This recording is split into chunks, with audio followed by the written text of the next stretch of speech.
I made template for my floor in my 64 Ford Econoline, as I'm building it into a Locksmith van, so I need a hard floor that I can roll a chair around on that's got wheels.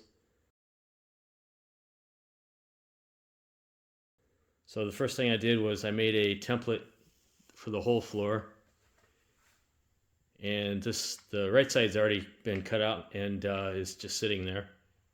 And the other side, after I cut it out and put it in place, there's another whole sheet of material, and it's thin material. It's supposed to be 5.02 millimeter, but I just measured it and it's only 4.56 millimeter, so it's a little thinner than what they said, but it's really nice wood.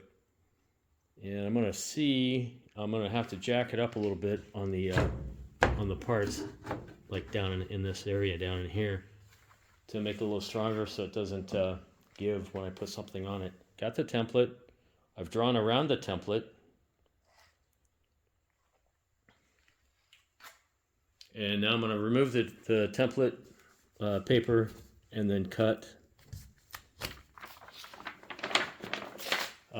with this fine saw. When they first came out, they were called fine saws because the brand name was Fine, but now everybody's making them. This is a really great one. This one's by DeWalt, and it's got a quick change tool bit. But the DeWalt one is really phenomenal. It's got the light, and then it's variable speed. Like there's no torn fibers, and it's easy to cut. So we're going to show you this cutting in action as soon as I get my respiratory equipment and my hearing protection on.